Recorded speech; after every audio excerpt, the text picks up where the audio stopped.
Assalamualaikum warahmatullahi wabarakatuh. Selamat malam, salam sejahtera bagi kita semua. Shalom, Om Swastiastu, Namo Buddhaya, salam kebajikan. Selamat datang saya ucapkan kepada seluruh peserta webinar memahami obat-obatan aritmia dan optimasinya. Tentunya di pre-event webinar presented by MedSense in collaboration with the 10th Annual Scientific Meeting of Indonesian Heart Rhythm Society 2023. Sebelumnya, perkenalkan, saya Safira Hairuna selaku Master of Ceremony untuk diskusi dan belajar kita pada malam hari ini. Saya tentunya atas nama tim MedSense mau mengucapkan terima kasih banyak kepada sejawat sekalian karena telah memilih MedSense sebagai platform untuk senantiasa mengasah dan terus mengupdate ilmu dan juga skillnya di bidang kedokteran. Dan khususnya pada malam hari ini, secara lebih spesifik, kita akan bersama-sama nih mengulik tentang obat-obatan aritmia dan bagaimana sebenarnya cara pemilihan yang optimal nih Sobat Medi. Dan malam hari ini tentunya hanya bisa berjalan seperti saat ini. Tentunya terima kasih banyak kepada speaker dan juga moderator kita, yang mana adalah Dr. Yoga Waranugraha, spesialis jantung dan pembuluh darah konsultan, Fellow of Indonesian Heart Association, selaku pematori, dan tentunya nanti diskusi ini akan dimoderatori langsung oleh Dr. Alice Indah Supit, spesialis jantung dan pembuluh darah konsultan, Fellow of Indonesian Heart Association.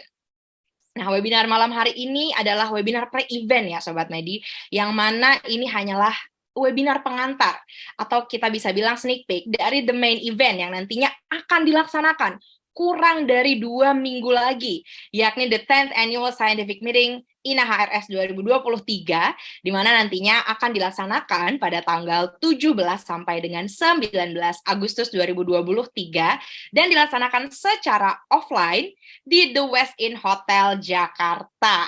Nantinya event ini akan menjadi tahun ke-10, nih genap nih, 1 dekade dari Indonesian Heart Rhythm Society untuk berbagi melaksanakan annual scientific meeting, di mana menyajikan platform tentunya dan ruang diskusi bagi para kardioentusias dan juga tentunya kardiologis di seluruh Indonesia tentang bagaimana sih bisa mengoptimalkan terkait penyakit-penyakit gangguan ritme jantung. Dan nantinya tahun ini topiknya adalah A Decade of Dedication in Heart Rhythm Management, yang mana malam hari ini tentunya mendukung sekali ya topiknya, karena bagaimana pemilihan obat-obat aritmia menjadi lebih tepat nih, terutama buat mungkin kalau yang malam hari ini ikut lebih banyak dokter umum. Mungkin teman-teman dokter umum yang masih banyak keraguan, tentu saja bisa langsung nanti lebih mendalami ilmunya di simposium yang akan dilaksanakan pada tanggal 18 sampai dengan 19 Agustus 2023, atau bisa juga langsung mendaftarkan dirinya mengikuti workshop yang akan dilaksanakan dari tanggal 17 sampai dengan 18 Agustus 2023. Dan sebelum-sebelum ini mungkin kalau yang sudah mengikuti, karena malam hari ini adalah pre-event webinar yang ketiga yang dilaksanakan antara MedSense dengan INA HRS, yang mana sebelumnya sudah ada 2 pre-event, dan di 2 pre-event itu kita sudah mengajak nih para kardioentusias untuk mengikuti ECG Championship, kemudian Bring Your ECG, dan juga mengingatkan untuk dokter-dokter sekalian mengikuti abstract submission, yang mana tanggal-tanggalnya kemarin sudah terlewati semua ya, dan juga sudah ada case series dan juga webinar for elite profesional yang dilakukan di bulan Juni sampai dengan Juli lalu. Nah, nanti juga mau saya ingatkan bahwa di acara ke tahun ke-10 ini akan didatangkan juga nih distinguished speakers, yang mana teman-teman bisa melihat ada yang dari Switzerland, ada yang dari Korea, kemudian Hong Kong, USA, Malaysia, kemudian Thailand, dan nanti tentunya teman-teman akan berkesempatan untuk bisa mengikuti diskusinya hanya dengan mendaftarkan diri mengikuti workshop dan juga simposium. Untuk harganya sendiri sudah tertera di layar, dan untuk informasi selanjutnya bisa teman-teman langsung go to inahrs.or.id/asm 2023.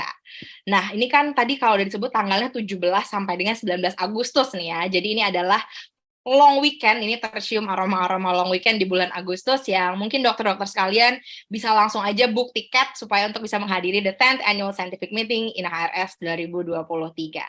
Dan tentunya seperti biasa pada malam hari ini, apabila nanti teman-teman ada pertanyaan dan juga ingin mungkin berdiskusi lebih aktif lagi, ingin proaktif, itu bisa langsung dikirimkan segala pertanyaannya melalui Slido.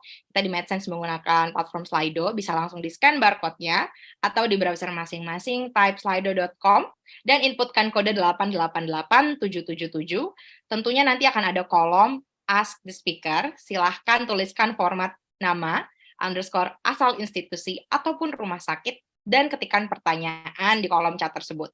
Lalu di Slido nanti bisa dikirimkan pertanyaan sebanyak mungkin. Kalau saya sih sangat menghimbau nih dokter-dokter sekalian untuk aktif dan mengirimkan pertanyaan sebanyak mungkin. Kenapa? Karena nanti akan dipilih ya mohon maaf, karena nanti akan dipilih juga nih dari kalau teman-teman mengikuti sesi diskusi dan tanya jawab, nanti akan dipilih 2 pemenang Kahoot di akhir acara. Kalau mungkin selama ini hanya satu, mungkin yang kemarin sudah aktif nih mengikuti, hanya satu aja nih pemenang Kahoot yang terpilih untuk mendapatkan satu full tiket simposium. Tapi pada kesempatan kali ini di acara pre-event webinar yang terakhir nih sebelum kegiatan yang akan dilaksanakan kurang dari 2 minggu lagi, akan dipilih 2 pemenang Kahoot. Jadi silahkan aja nanti teman-teman aktif dan mengikuti diskusi pada malam hari ini. Kalau ada yang masih belum jelas, ditanyakan kembali kepada para pembicara kita, dan nanti supaya bisa mendapatkan kursi 2 tertinggi, 2 terbaik nih pada saat kita ada kuis Kahoot di sesi akhir setelah sesi tanya jawab. Dan mungkin kalau yang udah nggak sabar pengen langsung sharing aja kegiatan kita malam hari ini, dibuat semenarik mungkin, bisa juga mengikuti story competition, karena untuk satu pemenang story terbaik nanti juga akan mendapatkan satu full tiket simposium untuk INA HRS ASM ke-10 tahun ini. Jadi silakan buat teman-teman malam hari ini direbutkanlah 3 full tiket simposium yang diberikan dari tim ASM The 10th INA HRS 2023. Ya, saya pun di sini sudah tidak sabar ya untuk mengikuti diskusi kita pada malam hari ini, di mana nanti kita akan mengulik kembali nih pilih-pilihan obat untuk aritmia, yang mana izinkanlah saya membacakan kurikulum vitae dari moderator kita pada malam hari ini. Beruntung sekali kita semua malam hari ini kehadiran beliau, ada Dr. Alice Indah Supit, spesialis jantung dan pembuluh darah konsultan, Fellow of Indonesian Heart Association. Dulunya Dr. Alice mendapatkan gelarnya sebagai seorang medical doctor dari Faculty of Medicine, Samratulangi University di Manado. Kemudian beliau melanjutkan lagi studinya dan mendapatkan gelarnya sebagai seorang cardiologist dari Department of Cardiology, Faculty of Medicine, Samratulangi University Manado. Dan saat ini Dr. Alice juga melaksanakan fellowship-nya ya di electrophysiology dari National Cardiac Center Harapan Kita Hospital Jakarta. Beliau adalah seorang konsultan electrophysiologist. Dan tentunya saat ini aktif di Dr. Sudarso General Hospital Pontianak. Luar biasa.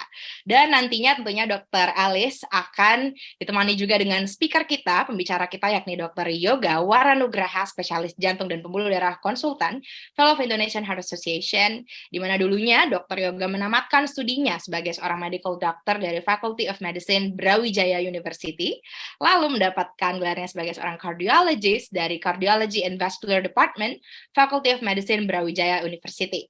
Dan beliau juga menamatkan fellowship electrophysiology di National Taiwan University Hospital di Taipei, Taiwan.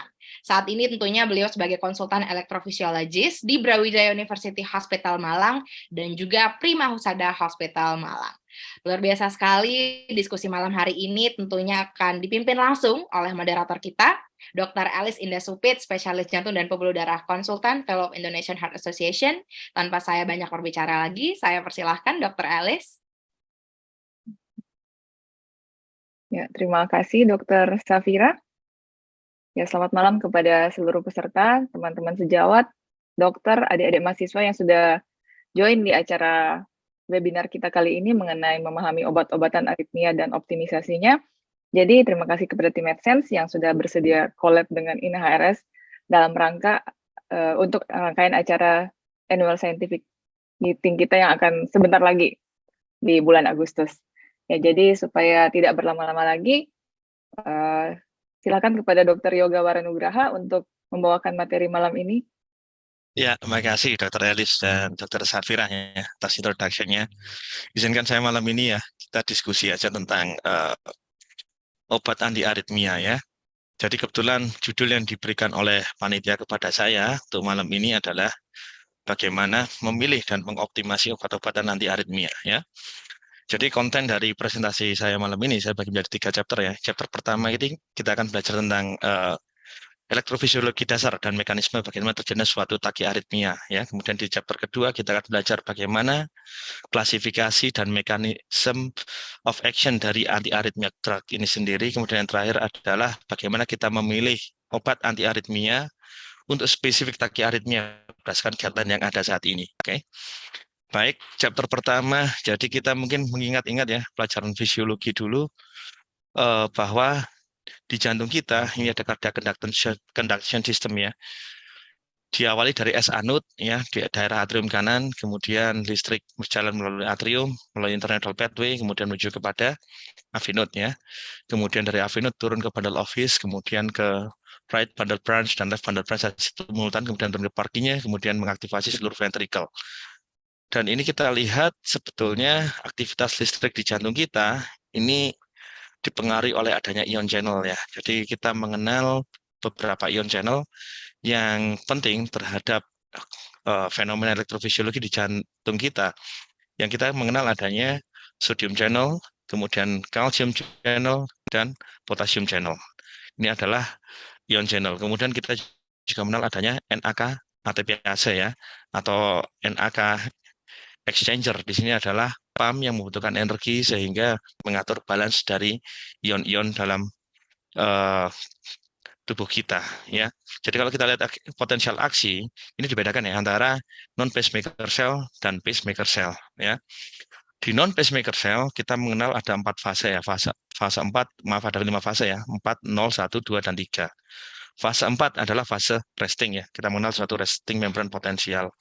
Kemudian pada non pacemaker cell sel ini dilengkapi dengan fast sodium channel ya, sehingga ketika fast sodium channel terbuka maka sodium dari luar sel masuk ke intraseluler sehingga menyebabkan membran potensial yang semula negatif menjadi positif. Ya, seperti ini. Kemudian diikuti oleh fase 1, di mana fase 1 ini adalah channel kalium atau potassium channel ini terbuka sehingga kalium dari intraseluler akan keluar ke ekstraseluler. Kemudian diikuti oleh pembukaan dari channel kalsium sehingga kalsium yang dari luar tubuh masuk ke dalam sel sehingga masuk ke fase 2 yang kita sebut fase pelatu. Kemudian ketika masuk ke fase 3 di sini kalium keluar sehingga resting membran potensial mendekati resting lagi. Kemudian yang terjadi pada pacemaker cell tentu berbeda dengan pacemaker cell ya. Pada pacemaker cell kita lihat di sini bahwa ada 3 fase ya, fase 4, 0 dan 3. Fase 4, 0 dan 3. Fase 4 ini terjadi karena adanya Vanni channel ya. Jadi ada spontaneous depolarization. Itulah kenapa pada pacemaker cells bisa menghasilkan impuls sendiri. Itu sebenarnya adalah akibat daripada adanya Vanni channels ini ya, adanya spontaneous depolarization. Kemudian depolarisasi fase 0 dipengaruhi oleh adanya pembukaan channel kalsium ya, sehingga kalsium dari luar sel masuk ke dalam sel ya. Dan kemudian repolarisasi dipengaruhi oleh kalium yang keluar dari dalam sel ke luar sel seperti itu. Oke. Dan ini yang berbeda mengenai potassium channel antara ventricle cell dan atrial cell, di mana pada atrial cell atau atrial action potential kita lihat di sini bahwa ada potassium channel yang sifatnya ultra rapid ya, makanya repolarisasinya berlangsung lebih cepat daripada ventricle. Dan bagaimana pengaruh dari saraf autonomum pada jantung? Ya sebenarnya jantung kita memiliki pacemaker ya, dia bisa menghasilkan listrik sendiri, tetapi simpatis dan parasimpatis juga mengambil peran di sana, di mana simpatis akan menyebabkan heart rate meningkat, sedangkan parasimpatis akan menyebabkan heart rate menjadi turun. Itu yang paling gampang. Kalau kita lihat mekanisme molekulernya adalah ketika terjadi beta-adrenergic stimulation, maka yang terjadi adalah pembukaan vasodiol dan pembukaan kalsium channel akan semakin cepat, ya, sehingga depolarisasi semakin cepat. Ya. Namun kalau terjadi rangsangan oleh parasimpatetik, ya, asetilkolin, ini kita lihat bahwa maka akan menyebabkan kalsium channel akan tertutup dan potasium channel akan terbuka ya, menyebabkan hiperpolarisasi ya. Dan ini adalah pengaruh simpatetik dan parasympathetic stimulation pada pacemaker. Kita lihat di sini pada S anode ya. Jadi vagal stimulation atau parasimpatetik akan menyebabkan depolarisasi menjadi melambat ya. Kita lihat di sini. Kemudian bagaimana dengan simpatis? Dan maksudnya parasimpatis ya, karena selain melambat dia akan menyebabkan terjadi hiperpolarisasi ya. Makanya heart rate akan turun ya. Kemudian bagaimana dengan simpatis? Simpatis akan menyebabkan depolarisasinya semakin cepat seperti ini. Sehingga yang terjadi adalah heart rate akan meningkat ya, karena simpatik akan mempengaruhi ya, spontaneous depolarization ini akan terjadi lebih cepat ya. Dan kalau kita lihat di sini bagaimana aritmia bisa terjadi, sebenarnya aritmia itu bisa terjadi karena gangguan pembentukan impuls listrik atau gangguan konduksi ya. Jadi kita lihat di sini bahwa mekanisme terjadinya pembentukan impuls ya yang tidak normal bisa terjadi melalui dua sebab ya, karena automaticity ya, ini sifat jantung yang otonom itu akan jadi yang sel yang sifatnya non pacemaker akan menjadi pacemaker kan, seperti itu, atau yang pacemaker dia akan menjadi lebih aktif. Kemudian ada trigger activity ya, kita mengenal adanya early after depolarization dan delayed after depolarization.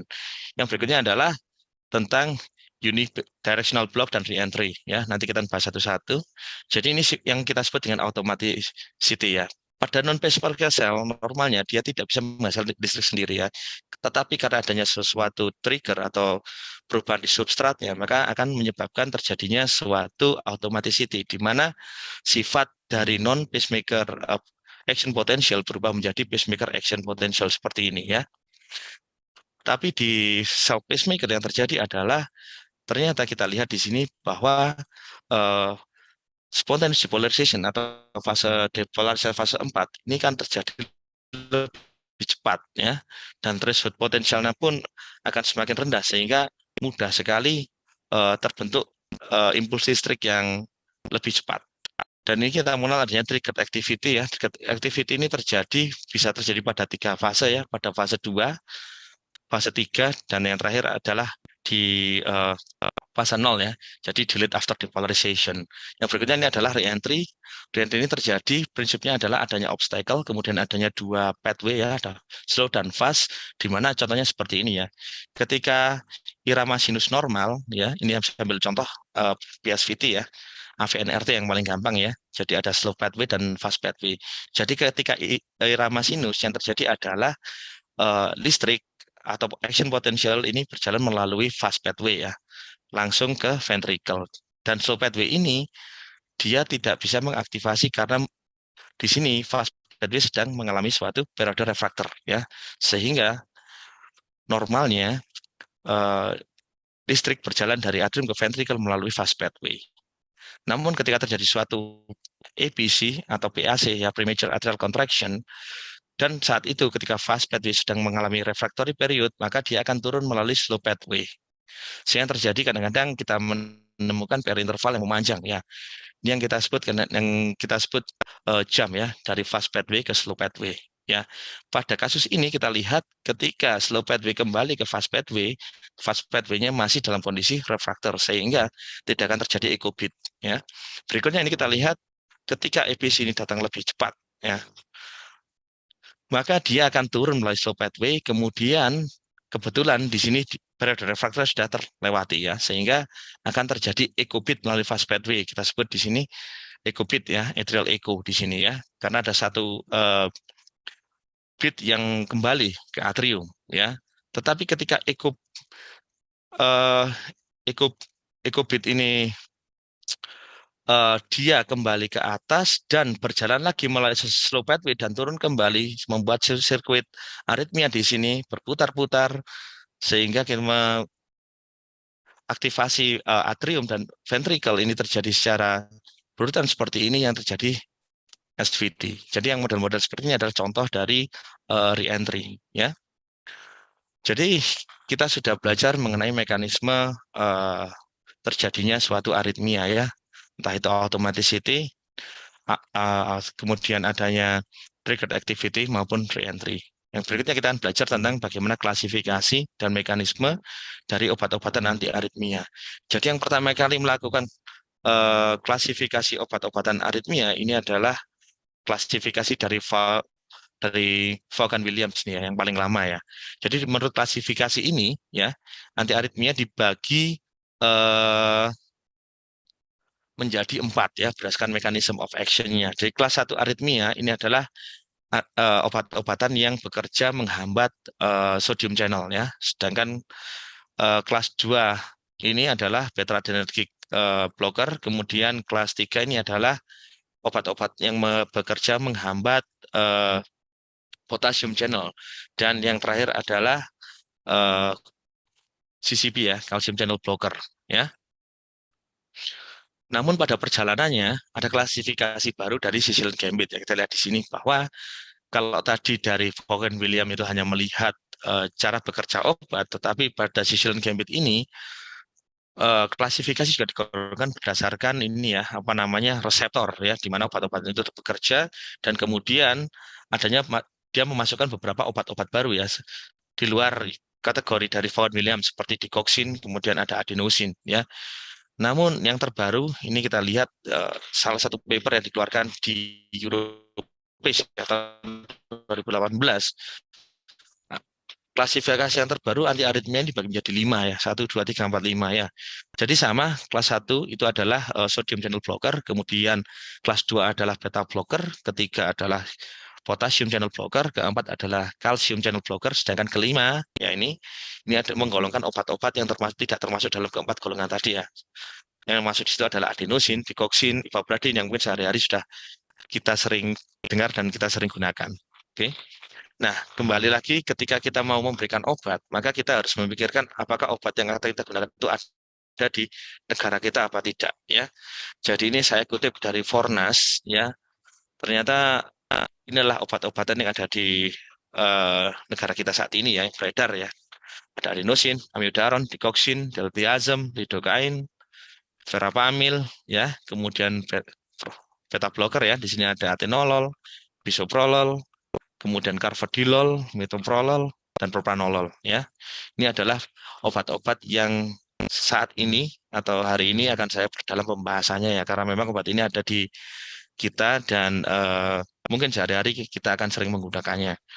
Dan ada beberapa obat yang tidak masuk dalam Fornas, tetapi juga sering dipakai di klinis ya. Nanti akan saya bahas beberapa ya. Jadi kita akan belajar tentang sodium channel blocker. Sodium channel blocker ini sebetulnya atau kelas 1 anti aritmia ini dibagi menjadi 3 ya, yaitu 1A, 1B, dan 1C ya.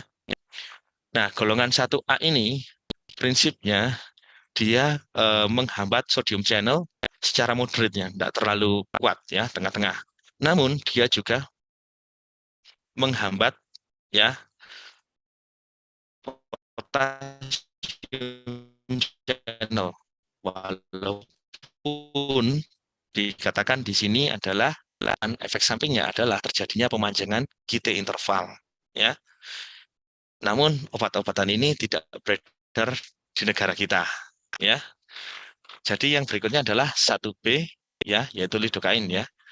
Nah, lidocaine ini sebetulnya adalah fast sodium channel blocker yang dia sifatnya itu tidak terlalu kuat ya.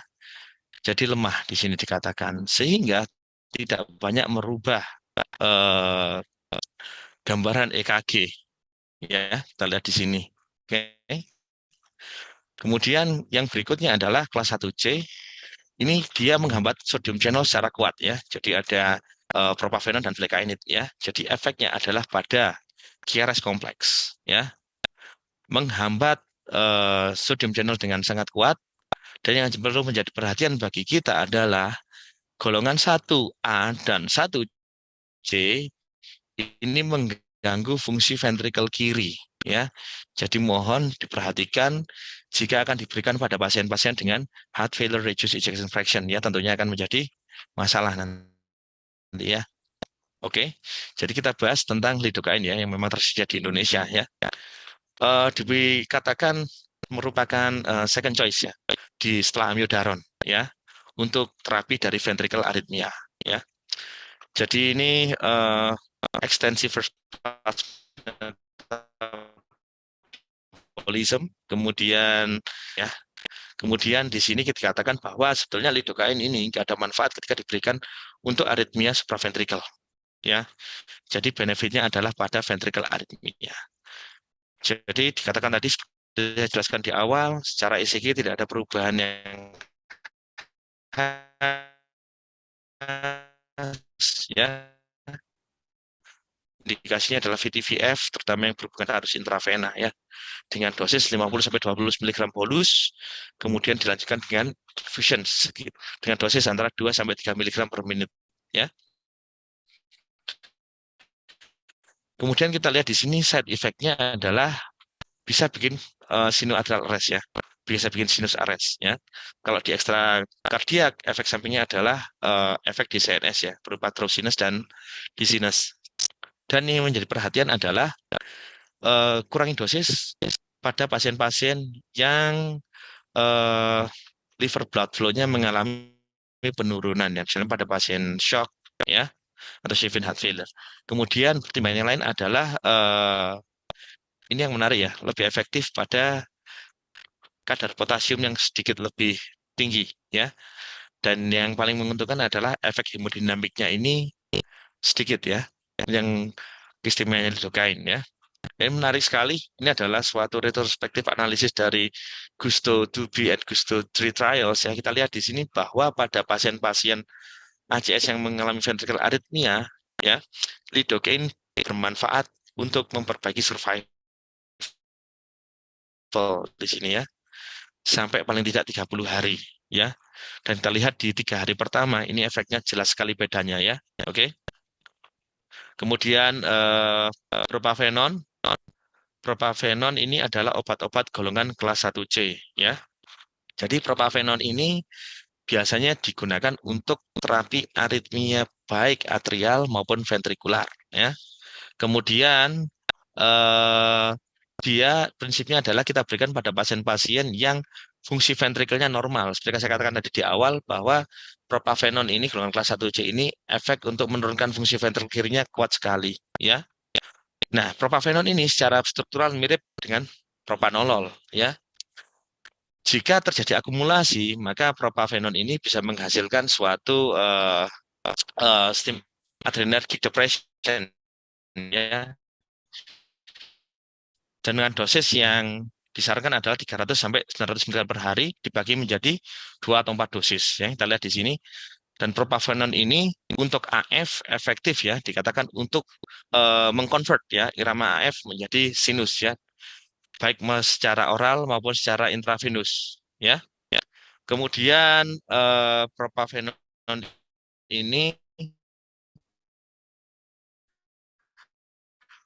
untuk ventricular arrhythmia ya, ini kita perhatikan ternyata juga efektif ya dengan. Nah kemudian kita lihat di sini yang menjadi pertimbangan kita adalah bagaimana side effect-nya ya. Bisa bikin sinus bradikardi, AV block, kemudian ini ya negatif inotropik, dan ini ada dan proaritmik ya. Kemudian ini kontraindikasinya adalah pada pasien yang pernah infak sebelumnya atau pasien-pasien dengan long QT syndrome. Kemudian ini hati-hati ya. Jadi mohon di-stop jika pelebaran GRS lebih dari 20% atau terjadi suatu bundle branch clot. Ini kita harus hati-hati. Oke. Berikutnya adalah flecainide ya. Flecainide ini memang benefit untuk diberikan obat-obatan untuk bisa efektif untuk menterapi atrial arrhythmia, PSVT maupun ventricular arrhythmia ya. Asalkan jantungnya masih normal, tidak ada systolic dysfunction di sana ya. Kita lihat di sini adalah studi dari CASK trial ya. Kita lihat di sini ternyata hasilnya juga tidak terlalu bagus ya. Kita lihat di sini bahwa pada pasien-pasien ventricular arrhythmia diterapi dengan flecainide ya, kita lihat di sini ya, ternyata survival rate-nya lebih rendah daripada placebo ya. Ini yang menarik ya. Dan kita lihat di sini kenapa? Nah, ini kita lihat ya, ternyata flecainide ini dia adalah obat-obat yang proaritmik ya. Jadi kejadian pada kelompok flecainide ini lebih tinggi daripada placebo ya. Ini yang belum menjadi perhatian. Ini efek samping yang perlu kita pikirkan ya. Flecainide ini bisa diberikan untuk konversi AF untuk menjadi ke sinus rhythm ya, dengan sertifikat yang cukup tinggi ya. Tapi perlu diperhatikan tadi efek, karena ini adalah obat-obat sangat proaritmik ya, dengan oral maupun intravenus ya. Ini hati-hati ya, side effect proaritmiknya tinggi ya, jadi hati-hati. Makanya tidak menjadi pilihan utama pada pasien-pasien seperti ini ya. Jadi perhatian. Berikutnya adalah obat-obatan kelas 2, yaitu beta blocker ya. Kita semua tahu beta blocker. Beta blocker di ECG tidak terlalu memberikan perubahan yang signifikan ya. Namun efeknya di heart rate turun dan sedikit menurunkan fungsi ventricle ya. Beta blocker ini kerjanya adalah ngeblok di ini ya, di pacemaker cell. Dia bisa menurunkan rate dari SA node, kemudian dia meningkatkan melambatkan konduksi di AV node ya.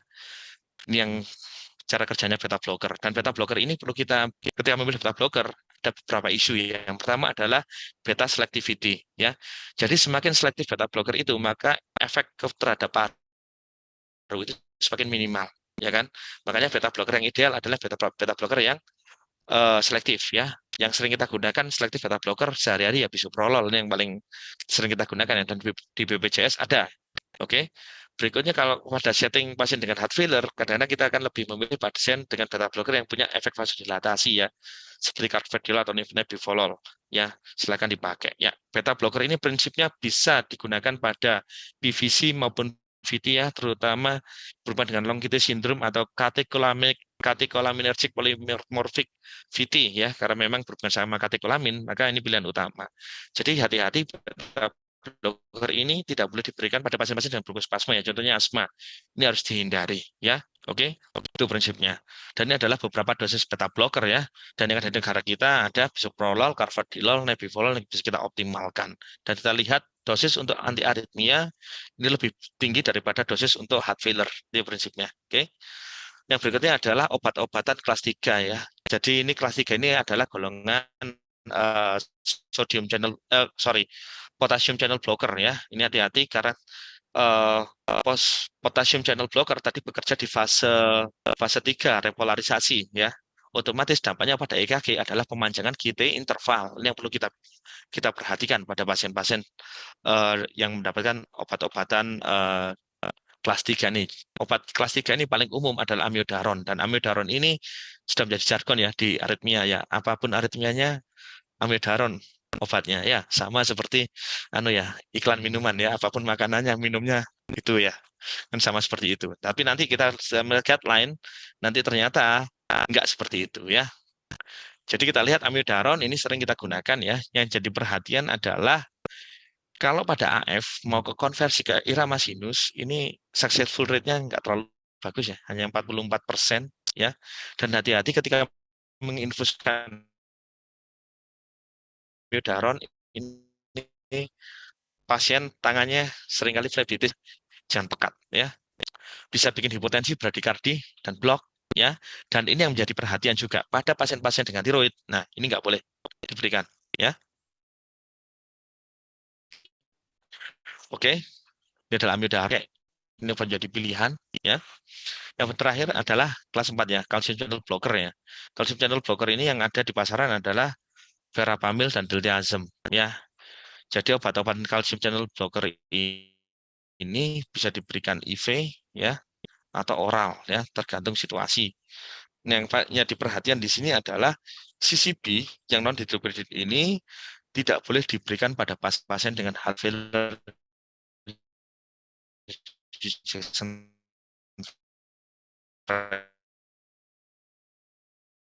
ya, karena akan semakin memperburuk ventricle. Nah, ini nggak boleh kita ya.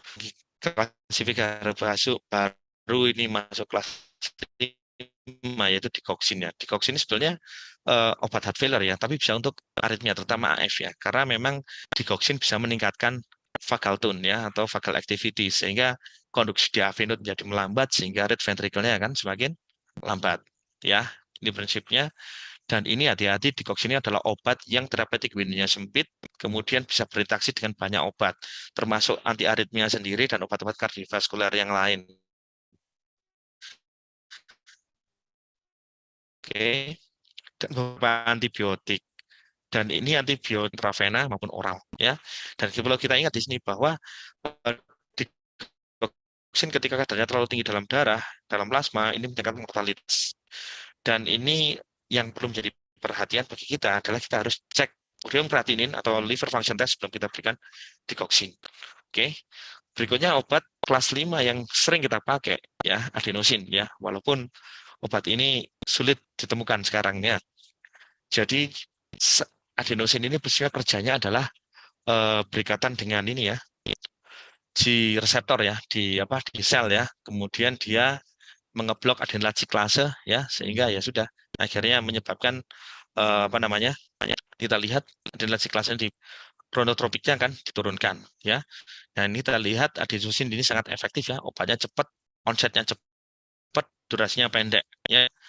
Dengan hanya 6 mg IV bolus bisa mengkonversi ke irama sinus pada 60% pasien ya. Kalau kurang tambah lagi 12 mg, efektivitasnya bertambah menjadi ditambah 32. Artinya efektivitas sekitar 92%, efektif sekali. Namun yang jadi perhatian ini efek samping dari adenosin yang paling sering adalah sesak, nyeri kepala ya. Kemudian pasien ini merasa sensasi seperti melayang ya, dan mual, muntah, kendaraan bisa merangsang bradikardi, bronkospasm, dan chest pain yang perlu kita hindari. Dan terakhir ini adalah ivabradin. Ivabradin ini adalah obat heart failure ya. Kita mengenalnya ya. Namun akhir-akhir ini digunakan untuk pasien-pasien dengan inappropriate sinus tachycardia. Ini bisa jadi pilihan ya. Nanti di guideline kita akan melihat rekomendasinya. Nah, dari studi dari SIFT trial ini kita lihat bahwa ivabradin ini punya efek samping yaitu simptomatik bradikardi dan bisa menginduksi atrial fibrilasi ya, dan gangguan penglihatan. Ini yang menjadi penting ya.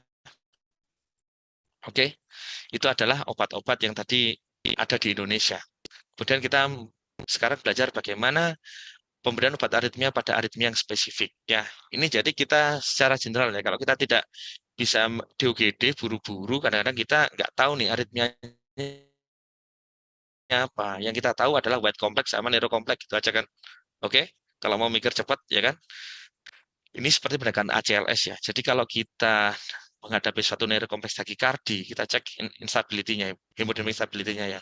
Kalau nggak stabil ya pastilah kardioversi. Kalau masih stabil, kita boleh vagal manuver dan kita bisa berikan adenosin.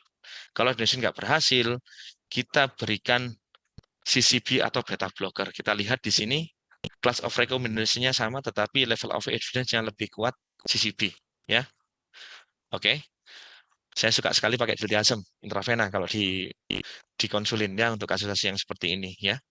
Nah, berikutnya ini ada pasien dengan white complex tachycardia. White complex tachycardia kan kita lihat ya, kalau tidak stabil ya sudah kardioversi. Ya, tetapi kalau stabil kita boleh manuver ya, kita boleh tes adenosin ya untuk memastikan ya. Kadang-kadang ortodromic antidromic AVRT itu KRS-nya lebar ya. Dan kalau antidromic AVRT dengan adenosin harusnya aritmia berakhir ya, karena AV-nya kita blok sehingga re-entry-nya kan hilang ya, bisa coba ya. Tetapi kalau gagal pilihannya adalah prokainamid, di negara kita nggak ada ya. Kita bisa pilih amiodaron ya. Oke. Nah, sekarang kita kalau mengadisai situs takikardi. Kadang-kadang situs takikardi ini kan salah satu yang paling sering yang mengganggu adalah inappropriate sinus takikardi ya. Jadi prinsipnya adalah kita terapi penyebab. Kemudian kalau nggak efektif, kita bisa gunakan ivabradin atau beta blocker ya. Evidennya ivabradin di sini ya. Kemudian kalau memang gejalanya masih mengganggu ya, kita bisa kombinasikan ya. Oke. Kalau nggak mau Dokter Yoga, mohon maaf dulu dikasih dok, apa namanya ditambahkan suaranya putus-putus dok. Mungkin boleh diulang dok bagian yang sinus takikardia?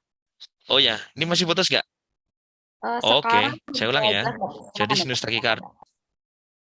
Oh ya, jelas ya. Jadi kalau memang pasien sinus takikardi, ini yang pertama kita lakukan ini ya, kita cari nih masalah yang mendasari apa. Kalau kita sudah terapi penyebab yang mungkin bisa kita atasi, masih nggak efektif, kita bisa berikan ivabradin atau beta blocker. Ya, kalau nggak efektif, ya kita boleh berikan kombinasi nih. Kita lihat di sini, ya. Oke.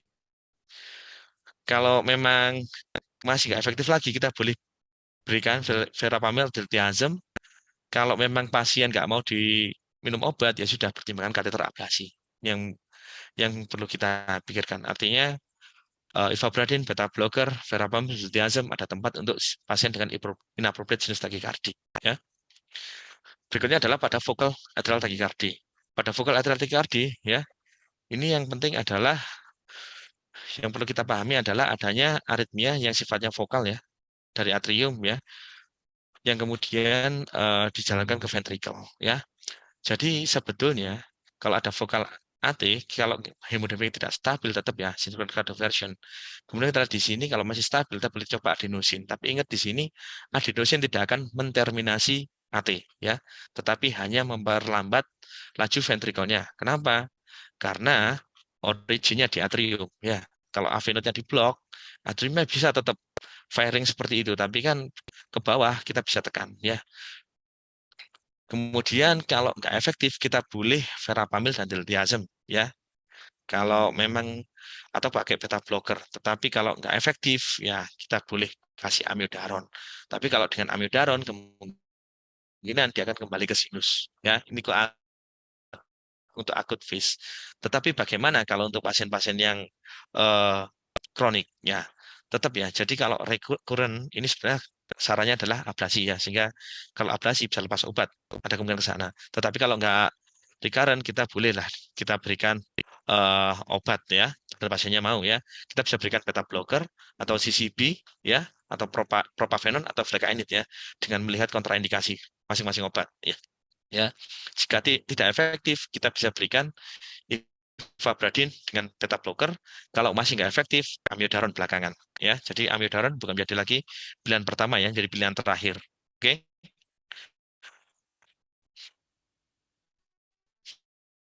Nah, berikutnya adalah multifocal AT. Jadi pada multifocal AT ini prinsipnya adalah kita atasi penyebabnya, kemudian yang menjadi penting adalah beta blocker, CCB bisa diberikan, kemudian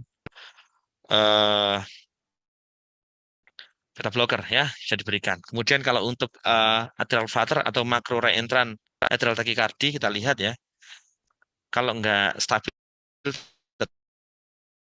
tetap kardioversi. Kemudian kalau mau di rhythm control, kalau kita nggak mau rhythm control kita pilih rate control saja, beta blocker, diltiazem atau verapamil bisa kita gunakan. Tapi kalau mau rhythm control kita harus melakukan kardioversi ya, seperti itu. Kemudian kalau pasien nggak mau di kardioversi ya, kemudian obat-obatan, kita bisa gunakan amiodaron untuk mengkonvert ke irama sinus ya. Kemudian ini tata laksana untuk jangka panjang ya, tetap untuk rate control, beta blocker, diltiazem. Jika tidak efektif ya kita bisa gunakan amiodaron ya. Berikutnya ini adalah AVNRT. Jadi pada AVNRT tetap ya pilihannya adalah vagal manuver dulu, kemudian kalau vagal manuver nggak efektif atau nggak stabil, kardioversi. Kalau mau pakai obat, bisa pakai adenosin, verapamil, diltiazem, atau beta blocker. Intinya obat-obatan yang memblokade di AV node, sehingga kita bisa putus aritmianya, karena kedua kakinya ini berada di AV node. Ya. Kemudian untuk kronik, ya, kalau recurrent, pilihannya ablasi ya. Kalau nggak mau diablasi, pasiennya bisa kita berikan pengobatan, yaitu diltiazem, verapamil, beta blocker, ya, atau beta blocker, atau beta blocker atau CCB ya, kita kombinasi ya. Kemudian untuk AVRT, AVRT ini prinsipnya adalah sama kayak AVNRT tadi, pilihannya adalah obat-obatan yang memblokade AV node ya. Kita bisa gunakan adenosin, verapamil, diltiazem, beta blocker ya untuk fase akut. Atau kalau pasien-pasien dengan pasien dengan antidromik ya, antidromik AVRT, kita bisa gunakan propafenon atau flecainid ya. Ini untuk tata laksana kronik terapinya. Jadi kalau dia ortodromik bisa pakai diltiazem atau verapamil atau beta blocker. Kalau dia antidromik bisa pakai propafenon atau flecainid. Kemudian itu AF ya. Jadi AF ini prinsipnya yang penting adalah kita tahu pasiennya ya.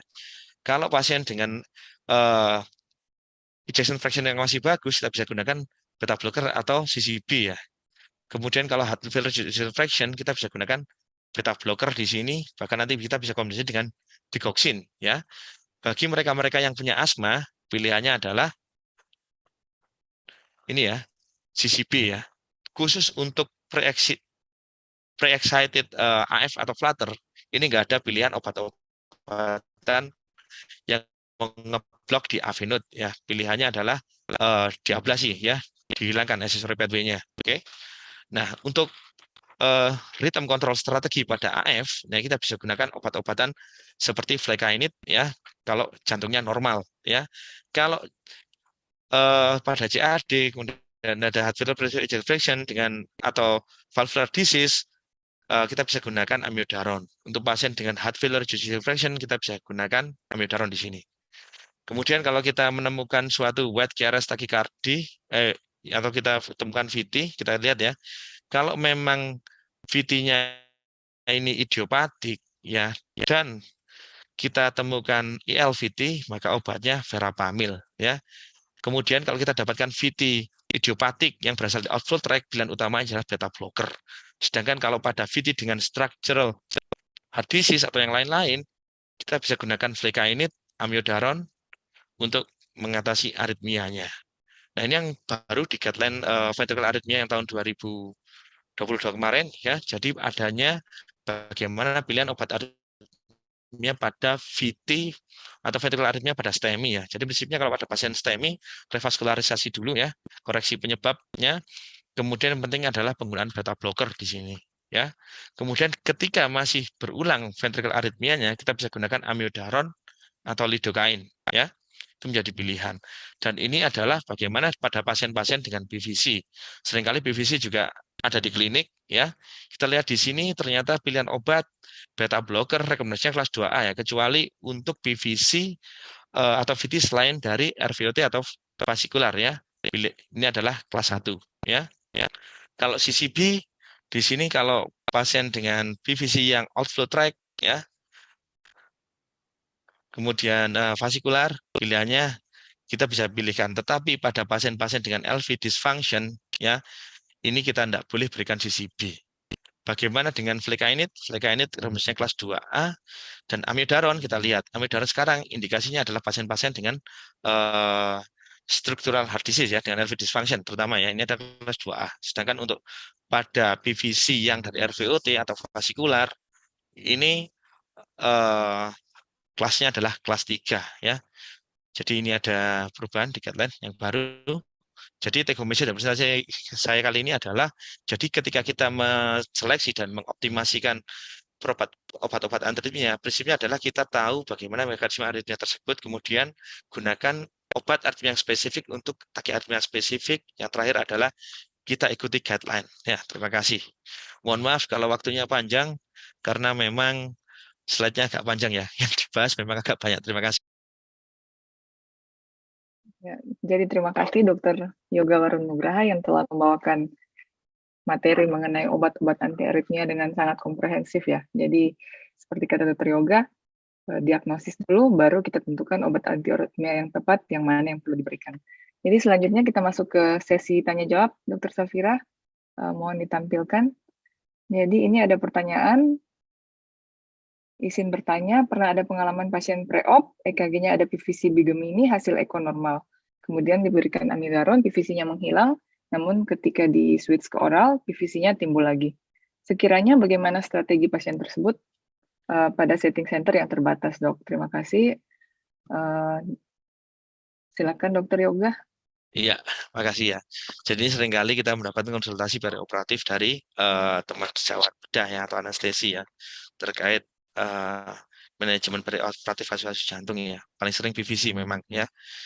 Jadi kalau kita lihat PVC begini, apa yang harus kita lakukan? Ya jelas harus diterapi ya, karena begini ya. Ini termasuk apa namanya risiko tinggi terjadi VT. Nah kemudian diberikan amiodaron ya, menghilang. Nah sebetulnya kalau ada PVC seperti ini, kita harus apa namanya itu tadi memastikan PVC-nya seperti apa ya. Pada kalau ini kan PVC in non-structural heart disease ya kan. Nah, tadi kita lihat di guideline yang terbaru bahwa penggunaan amiodaron itu sebetulnya masuk kelas 3 ya, pada kasus-kasus di mana PVC-nya ini adalah kalau dia outflow tract ya, atau vasikular, atau PVC-nya pada pasien dengan non-structural heart disease ya. Sudah tidak ada tempat untuk amiodaron ya. Kalau guideline yang baru malah disarankan diberikan beta blocker, CCB atau flecainide ya. silakan digunakan seperti itu.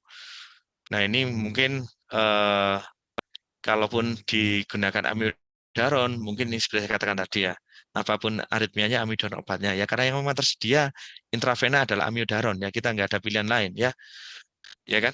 Sekarang obat anti aritmia yang IV yang tersedia di rumah sakit mungkin tipe C, tipe B mungkin hanya amiodaron dan diltiazem ya. Dan kadang-kadang ada ketakutan menggunakan CCB ya untuk pasien perioperatif terutama intravena ataupun beta blocker. Tapi sebenarnya sekarang ketika ada guideline yang baru, kita bisa pertimbangkan beta blocker atau CCB IV untuk pasien-pasien ini ya. Itu mungkin saya dok. Kemudian lanjut oral ya, setelah pos operasi. Ya. Ya, jadi kalau ada PVC begini karena termasuk yang malignan, ya memang kita singkirkan Obati. kemungkinan penyebab yang lain, baru Ya. kita obati sesuai itu. Ya. Kita lanjut ke pertanyaan berikut ya dok. Apakah efektif pemberian lidocaine injeksi apabila lidocaine yang digunakan saat lokal anestesi buat hecting? Adakah jenis lidocaine yang lain untuk sebagai anti aritmia? Ya, silakan dok. Ya, kasih. Jadi ini kebetulan pengalaman juga ya, waktu saya dulu PTT ya. Jadi ada kasus VT, saya nggak ada pilihan lain, adanya cuma lidocaine ya. Yang kita gunakan ya lidocaine yang buat lokal anestesi itu ya, yang 2% itu kan ya. Ya kita hitung aja berapa miligram dalam ampulnya, kita berikan sesuai dosis gitu aja. Ya memang itu yang perlu dihindari adalah lidocaine yang ada campuran epinefrinnya ya. Jadi yang lidocaine murni ya yang diberikan. Itu mungkin yang bisa diberikan ya. Jadi yang lidocaine murni yang direkomendasikan. Itu yang bisa saya jawab, dok. Ya, jadi memang di luar Pulau Jawa susah sekali mendapatkan lidocaine yang buat aritmia, khusus untuk Ya, aritmia. Jadi yang kita pakai ya memang yang buat hacking itu. Dan ya, kemudian ada pertanyaan lagi ya dok. Jadi ya, salah satu metode preventif untuk long QT adalah dengan mempercepat nadi sehingga secara tidak langsung mengurangi QT interval. Tapi bukannya QTC sendiri dihitung berdasarkan laju RR-nya juga. Sehingga walaupun nadinya tambah cepat, QT-nya sebenarnya tetap sama. Mohon pencerahannya dok. Ya, silakan ya, dokter menarik Ginta. sekali ya. Long QT itu kan macam-macam ya. Jadi long QT itu gampangnya bisa terjadi karena adanya banyak hal. Satu, hipoksemia bisa bikin long QT ya kan karena iskemianya kan. Kemudian obat-obatan di luar obat aritmia ya seperti golongan antihistamin, obat-obatan apa namanya psikiatri itu kan bisa memperpanjang QT interval ya, obat-obatan anti kejang ya seperti phenytoin ya. Ya. Kemudian dipastikan lagi apa kemudian ini ya apa namanya gangguan elektrolit itu yang paling sering ya. Oke, karena kalium ya, karena magnesium ya, karena hipokalemi, hipokalsemi, hipomagnesiemi ya, itu bikin kita interval ya. Terus kemudian kalau memang semua istilahnya correctable cause tadi itu apa namanya sudah dihilangkan masih panjang ya kemungkinan salah satu dirinya adalah congenital long QT ya. Tentu saja kalau congenital long QT kita yang penting dari kita adalah pencegahan agar stratifikasi risiko dan penjagaan agar tidak sampai pasien tersebut mengalami sudden cardiac death gitu ya dokter Elis ya. Jadi meningkatkan heart rate sendiri kok saya rasa tidak ada tempat yang betul-betul adalah cari penyebabnya ya itu yang perlu jadi perhatian ya. Long QT itu sangat luas ya, ada yang memang kognitif, ada yang Luas acquired ya, jadi memang sekali harus kita cari ya, berdasarkan pasien ya, berdasarkan case. Dan ini pertanyaan ya. selanjutnya, untuk penggunaan amiodaron oral, kapan kita bisa memberikan, bagaimana penentuan dosisnya dok? Terima kasih dokter. Ya, terima kasih ya. Kalau kita baca di guideline ACLS, guideline ESC, kemudian apa ACCAH, mungkin pemberian dosisnya beda-beda ya, dok ya. Tapi yang menjadi prinsip adalah amiodaron ini adalah obat yang ini apa namanya untuk mencapai kadar terapeutik dalam plasma itu membutuhkan waktu dan washout-nya lama ya. Ini yang jadi penting ya. Nah, makanya itulah kenapa pada setting emergency amiodaron kita berikan loading, ya kan? Kemudian maintenance, ya. Nah, kita lihat situasinya. Apabila setting pasien rawat jalan, ya, maka kita bisa gunakan loading dose oral, ya. Loading dose oral bisa berikan 3 kali 200 ya, 1 sampai 2 minggu ya. Kemudian berikutnya dikurangi ya, 2 kali 200 ya. Selama 1 atau 2 minggu, kemudian diturunkan sampai 200 sampai efek yang diinginkan muncul dan kita memantau ya apakah terjadi efek samping dan terjadi pemanjangan kita interval yang signifikan. Nah, itu terus terang jadi momok kami selama ini yang pengguna amiodaron ya. Ya, jadi tergantung setting ya. Oke. Ya, jadi benar sekali tergantung indikasinya mau kita berikan untuk apa ya dok.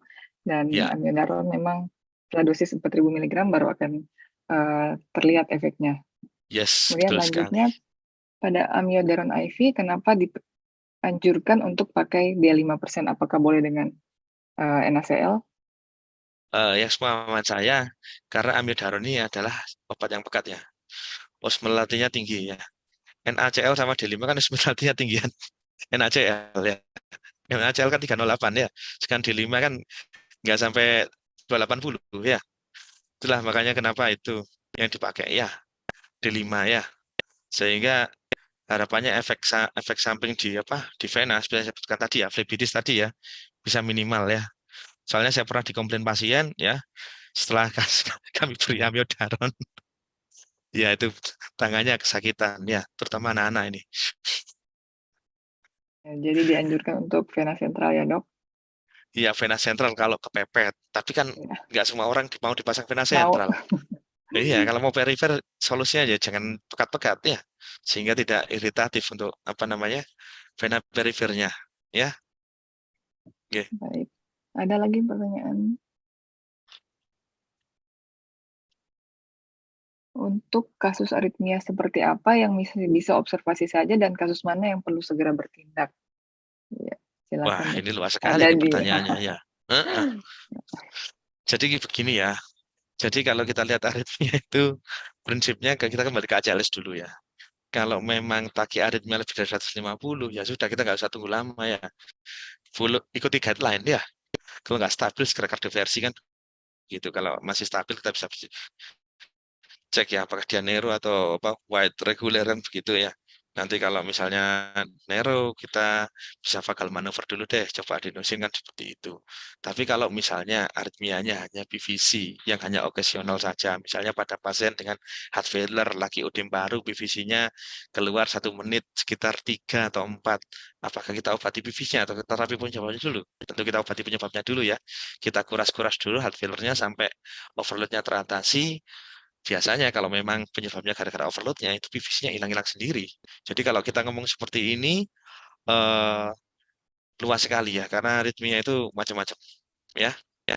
Beda halnya ceritanya kalau misalnya pasien datang ya dengan VT ya sudahlah kita harus bertindak cepat ya karena VT adalah kegawatan kan seperti itu.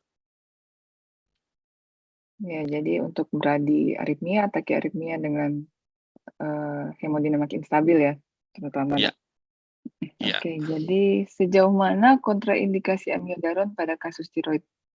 Apakah pada subklinis juga menjadi kontraindikasi dan kemudian fungsi ginjal berapa yang menjadi kontraindikasi pemberian digoxin? Oke, menarik ya. Jadi eh kita bicara amiodaron dulu deh dengan tiroid ya. Jadi sepanjang yang saya ketahui ya untuk kasus tiroid, amiodaron jelas tidak boleh, entah itu hiper maupun hipo maupun subklinis, ya, karena jelas akan bisa mengibatkan ini ya, tiroiditis ya, Krisis ya, justru nanti menjadi buah si krisis malakama, hipotiroid. iya krisis tiroid ya, yang kita kita kita hindari. Dan makanya kalau memang misalnya ada pasien AF dengan hipertiroid, maka pilihannya adalah propanolol sebetulnya obatnya, ya kan. Selain kita atasi masalah hormonalnya ya, diberikan propil uracil seperti itu ya, PTU ya. Kemudian yang berikutnya adalah masalah digoxin ya. Jadi sepanjang saya ketahui itu belum ada statement resmi di GFR berapa digoxin itu diharamkan. Ya, tapi yang saya tahu di beberapa banyak literatur itu menyarankan kita mengecek kadar digoxin dalam plasma. Ya, tapi masalahnya di negara kita itu tidak tidak ada. Saya belum pernah tahu barangnya. Itu Tidak mungkin yang saya dilakukan. pahami. Iya, dok, ya betul ya. Di beberapa guideline pun nggak disebutkan kadang-kadang ya. Ya, itu yang perlu Ya, jadi memang diperhatikan. tidak pernah disebutkan. Ya, namun setelah kalau digoxin yang menarik ya dok. Kita kan pernah dengar ada dua ya, antara digoxin effect sama digoxin toxicity. Ini yang perlu kita bedakan. Ya, Kalau dikoksin efek, ya yang muncul adalah gambaran itu ya, ST depresi yang kayak kumisnya Salvador Dali itu ya, Salvador Dali Mostate sign itu ya, itu adalah dikoksin efek. Tetapi kalau muncul aritmia yang tidak diinginkan, katakanlah BBC-nya muncul atau kemudian pasiennya menjadi AF, itu adalah memang betul-betul namanya dikoksin toxicity ya, sehingga muncul aritmia ya. Awalnya sinus kemudian bermasalah. Itu yang diperhatikan. Ya, dengan therapeutic level dan toxicity level yang sempit ya, Dok. Ya, terapeutik videonya memang Oke, sempit. Hmm. Ya, jadi ini ada pertanyaan kasus. Jadi pasien sadar dengan tensi 130/80, VT dengan nadi, kemudian mendapat 150 mg amiodaron 2 kali, kemudian MgSO 4, dan lidocain 25 mg. Setelah itu convert. Pertanyaan saya, bagaimana mekanisme aksi MgSO 4 dalam VT dengan nadi? Apakah ada tempat? Silakan, Dok. Ya, ini menarik ini, menarik. Kalau menurut Dokter Elis, ini terapinya enggak, untuk mencapai kadar amiodaron dalam plasma optimal enggak nih? Ya, belum ya saya, tapi udah convert duluan dia. Iya, dosisnya kurang, betul ya. 15. Terus kemudian lidocain pun hanya 25 mg. Harusnya di maintenance kan ya, Dok ya? Ya, Iya. artinya dosis lidocain 25 mg pun sebenarnya kan nggak terlalu Harusnya gede itu dosis dilanjut dengan lidocain. ya 24 jam itu. Enggak, Iya, lidocain betul. 25 mg hanya satu ampul kan itu. Satu ampul lebih dikit. Iya, Biasanya kita dengan 2,5 ampul ya dengan bolusnya. iya.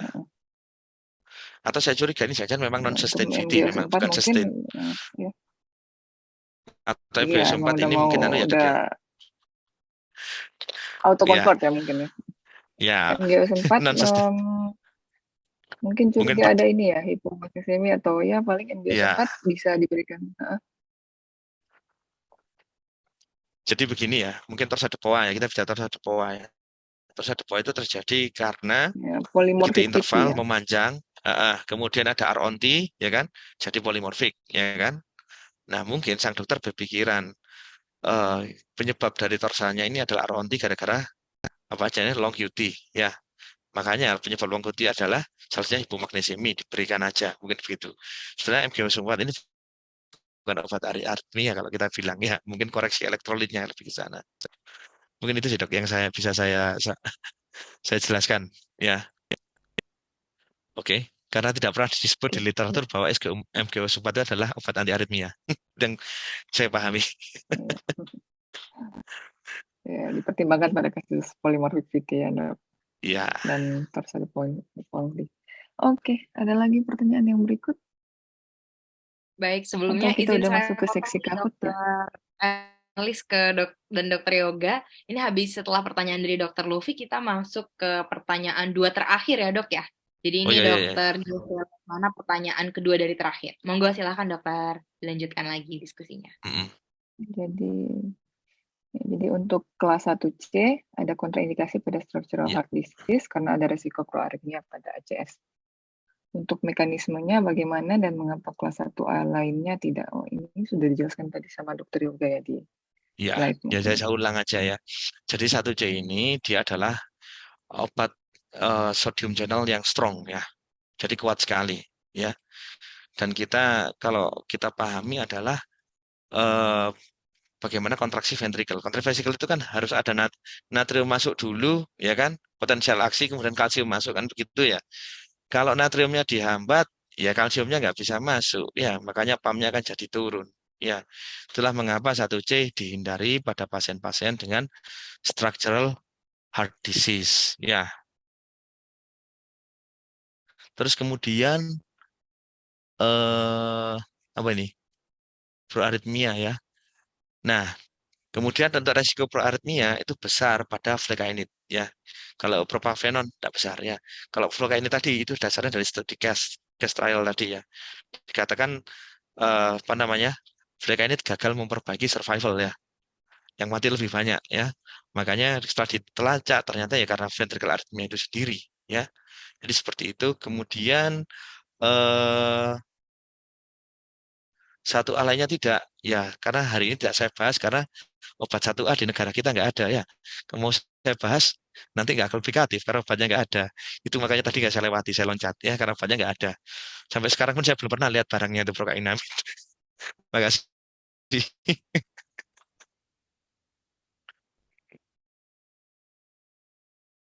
Iya, jadi Ya, karena efek proaritmianya itu.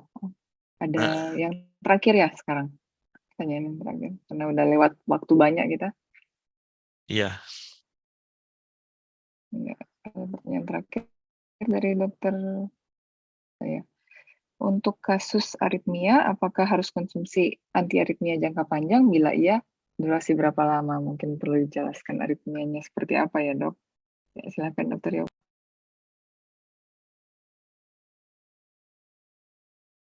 Ya, ini terima kasih ya. Jadi tergantung aritmianya apa dulu ya. Terus sudah diapain aja kan begitu ya. Ambil contoh kalau aritmia misalnya pasien dengan AVRT gitu ya. Jelas gara-gara ada aksesori pathway ya kan. Setelah diablasi aksesori pathway-nya hilang ya sudah kita bisa stop obat. Ya kan? Nah, terus kemudian ambil contoh. Misalnya PVC. PVC di holter burdennya 45%, tinggi sekali kan. Maka dikasih obat, ya kan? Hanya turun burdennya jadi 30%, maka terjadi ablasi. Ya, diablasi burdennya turun 5%. Apakah burden 5% tersebut harus stop obat? Ya kalau saya lanjutkan ya, karena masih ada aritmianya. Ya, tergantung dari aritmianya ya. Jadi kadang-kadang eh, jadi aritmia itu luas ya. Jadi tergantung case per case ya. Kemudian terapinya bagaimana ya. Jadi ya itu yang bisa saya jawab ya. Jadi case per case ya. Terima kasih. Baik, udah berarti kita sudahi sesi tanya jawab kali ini dan kita lanjut Ya. ke sesi kahut ya. Ya, Untuk baik, mendapatkan luar dua biasa. pemenang Terima kasih tiket banyak kita. kepada Dr. Elis Indah Supit, spesialis jantung dan pembuluh darah, konsultan Fellow of Indonesian Heart Association, selaku moderator untuk diskusi kita malam hari ini, dan tentunya matur nuwun sangat Dr. Yoga Waranugraha, spesialis jantung dan pembuluh darah, konsultan Fellow of Indonesian Heart Association, yang tadi juga sudah membawakan pengantar sedikit ya, topik terkait obat-obatan aritmia dan bagaimana kita semua bisa lebih memahami mekanisme kerja obatnya maupun juga mungkin tadi ada sedikit ya dijelaskan terkait mekanisme aritmianya itu masing-masing seperti apa supaya teman-teman semua bisa lebih smart lagi nih dalam menentukan obat-obat aritmia yang mana yang lebih baik dipakai untuk keadaan yang seperti apa. Namun tentunya untuk lengkapnya bisa kita dengarkan di tanggal 17 sampai dengan 19 Agustus 2023 nanti di West Inn Hotel Jakarta. Buat teman-teman mungkin yang belum daftar, silakan mendaftarkannya untuk bisa menghadiri the 10th Annual Scientific Meeting Indonesian Heart Rhythm Society 2023 yang akan dilaksanakan di Hotel West Inn Jakarta. Oke, selanjutnya kita akan izin masuk ke acara yang sudah ditunggu-tunggu ya, mungkin Dr. Elis dan juga Dr. Yoga. Kalau tadi kita sudah ada sesi tanya-jawab, nah, sekarang kita masuk ke sesi di mana teman-teman mengaplikasikan langsung nih ilmu yang tadi sudah dibagikan langsung oleh narasumber kita, yakni Dr. Yoga dan juga Dr. Elis. Dan tadi sudah dijanjikan di awal bahwa buat teman-teman akan mendapatkan 2 ya tiket full simposium 10 ASN 2023 ini.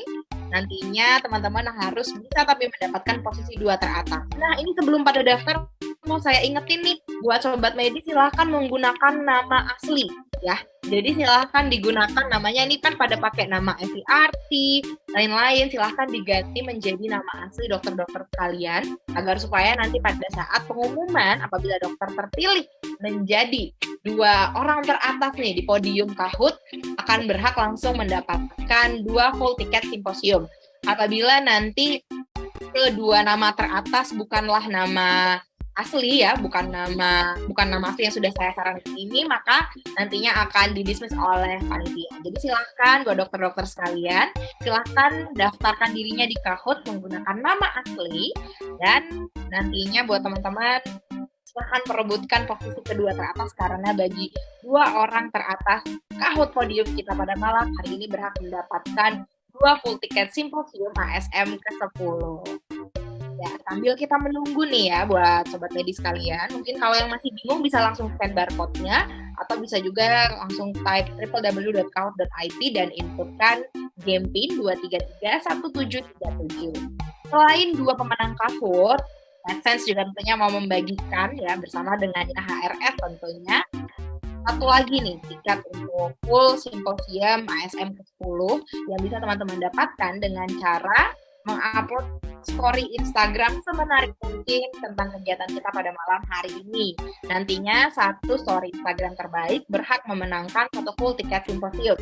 Jadi in total ada 3 nih full tiket simposium yang dibagikan oleh panitia INHRS ASM ke-10 di tahun ini. Luar biasa nih ya, dermawan sekali dokter-dokter dan juga tim panitia dari ASM ke-10 sudah berbagi pre-event webinar dengan kita semua secara gratis ya di tengah kesibukan dokter yoga dan juga di tengah kesibukan dokter Alice, tapi masih mau nih berbagi ilmu dan juga pengalaman beliau kepada kita semua yang hadir pada malam hari ini.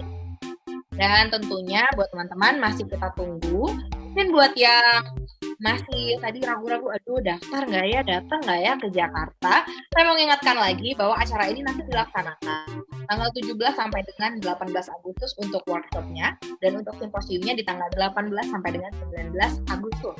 Yang mana dari tanggal 17 sampai ke 19 Agustus itu merupakan long weekend nih dokter-dokter. Jadi buat cardio entusias di seluruh Indonesia, mungkin walaupun yang tinggalnya dan domisilinya bukan di Jakarta, yuk silahkan di-book tiketnya, karena bisa dipersiapkan nih long weekendnya untuk bisa lebih produktif lagi, tentunya mengarungi lagi, mendalami lagi terkait gangguan-gangguan ritme jantung. Nantinya juga akan didatangi selain speaker-speaker dari dalam negeri, akan ada juga distinguished speakers yang dihadirkan dari luar negeri, mulai dari ada Malaysia, kemudian Switzerland, Korea, dan juga USA bahkan. Jadi silahkan jangan sampai ketinggalan, langsung saja mendaftarkan dirinya.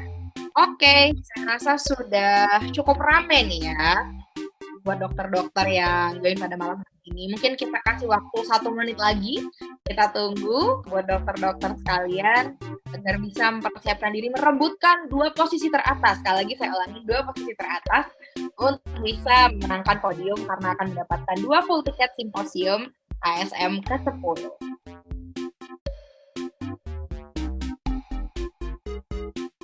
Oke, baiklah. Saya izin hitung mundur dari 10 ya. Oke. 10, 9, 8, 7, 6, 5, 4, 3, 2, dan 1. Baiklah, Kahut, kita mulai.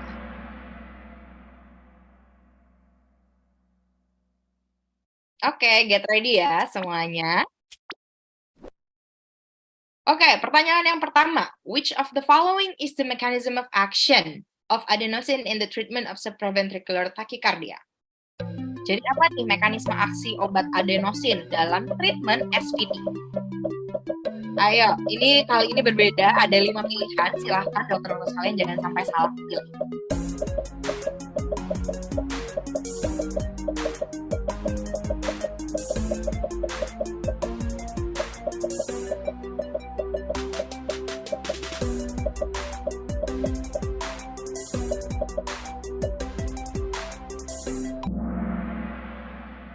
Oke, baiklah. Jawaban yang benar adalah C. It decreases atrioventricular nodal conduction atau AV node conduction.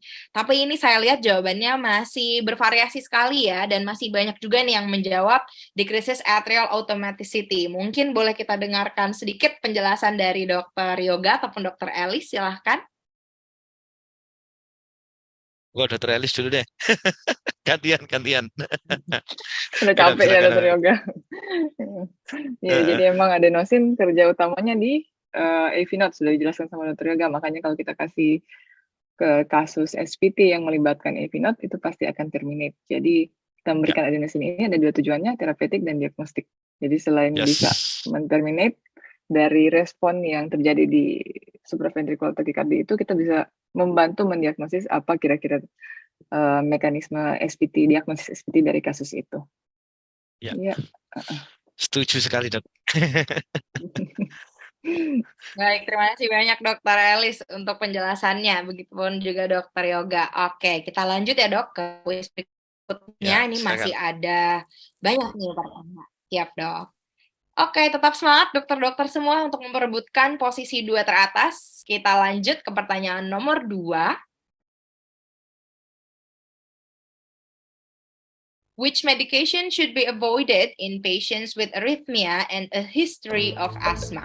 Jadi di pasiennya ada aritmia dengan riwayat asma.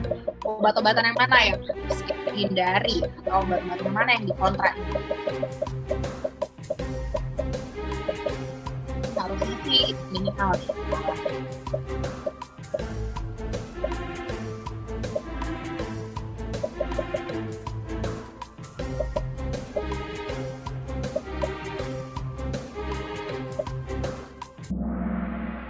Oke, kan bener nih ya. Sesuai prediksi ya dokter ya. Ini Ya. bener nih 183 menjawab bisa Oke. Ya. Ya, betul ini ya. Memang bisoprolol, ingat-ingat ya. Beta blocker ya. Asma beta blocker jangan diberikan. Ya. Siap dokter Yoga. Baik, kita bisa lanjut ke soal nomor ketiga. Oke, tetap terus semangat nih dokter-dokter. Berganti terus ya nama-nama teratasnya. Oke, kita lanjut ke kompetitif ya dok ya malam hari Ya. ini. Semangat Ya. sekali semuanya. Mantap, mantap. Oke, which of the following antiarrhythmics is known to prolong the QT interval and increases risk of torsade de Pointes? Ya, jadi mana nih antiaritmia yang diketahui memperpanjang QT interval dan meningkatkan risiko TDP? Harusnya juga sudah familiar dengan obatnya.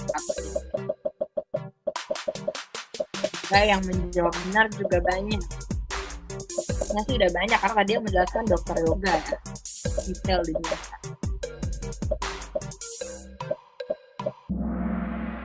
Oke, ya ternyata juga hampir sama ya dok ya prediksinya ya. Hampir semua menjawab benar. Betul, amiodaron. Ya. Sudah benar ya. Banyak yang benar dokter Elis. Iya, berarti dokter Yoga menjelaskan dengan sangat baik tadi ya. Mantap dok. Mungkin ada mau ditambahkan dok penjelasan atau kita sudah puas ya dengan respon dokter? Ya, jadi ini dari saya tuh sentrik ya. Kalau kita dapatkan kita terlalu memanjang, di Indonesia kan intravenous antiaritmia yang tersedia kan hanya amiodaron sama lidocaine untuk ventricular aritmia ya. Mungkin kita bisa pertimbangan lidocaine kalau pada pasien dengan QT interval memanjang ya. Baik, dan siap dok. Usah ragu, insya Allah tidak memperpanjang QT interval ya. Baik dok. Malah memperpendek. Ya. Oke, sudah ditambah lagi nih tips dari dokter Yoga barusan ya. Setiap soalnya ini kita mendapat ilmu baru nih Sobat Media. Oke, kita lanjut ke kuis nomor 4.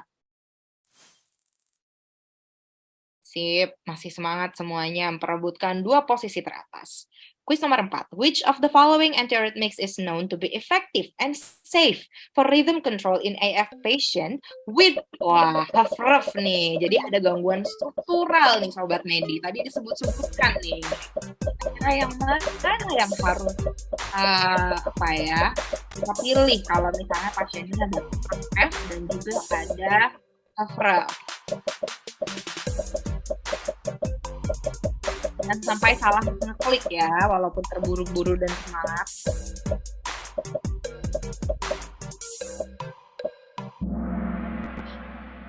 Wah, oke. Ini jawabannya masih variatif sekali, dokter. Jadi yang menjawab amiodaron itu 45, dan yang lain itu masih sangat terbagi-bagi. Ada yang jawab propafenol, Verapamil, dan lidocaine. Mungkin boleh dijelaskan ulang, dok. Ya, jadi ini pertanyaannya adalah kita mau mengembalikan ke irama sinus pada pasien AF ya. Jadi yang kita perhatikan tadi di awal, kita harus tahu ejection fraction pasien ya. Jadi kalau kita pilih propafenon ini jelas tidak boleh. Propafenon semua kan irama ke sinus bisa mengembalikan irama untuk rhythm control. Tetapi pada structural heart disease diharamkan no ya. Jadi A jelas bukan. Yang kedua verapamil. Untuk AF verapamil ini bukan untuk sebagai rhythm control tapi rate control ya. Jadi bukan pada tempatnya. Kemudian verapamil pada HFrEF ya ini nggak boleh diberikan juga ya. Jadi makanya salah ya. Oke. Kemudian kalau yang carvedilol ini untuk rate control ya, walaupun aman bisa diberikan pada pasien HFrEF ya.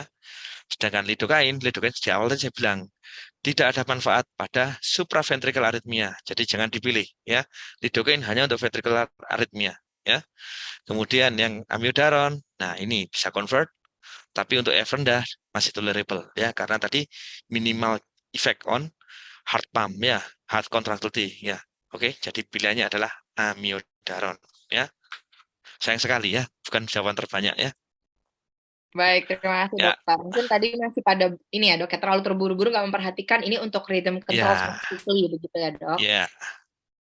Baik, kita bisa lanjut lagi. Semoga habis ini sudah lebih paham nih Sobat Medi dengan penjelasan dari Dokter Yoga barusan. Oke, kita lanjut ke kuis berikutnya, nomor 5. Tetap semangat semuanya, kita baru setengah jalan. Which of the following antiarrhythmics is known to be effective in treating idiopathic left ventricular tachycardia? Ya, kalau jenis-jenis obatnya masih sama aja ya dari tadi ya dokter-dokter. Tinggal perhatikan pertanyaannya saja. Apa yang dimau dari saya? Yang kita mau kan specific drug for the specific arrhythmia kan? Ya, baik. Ya.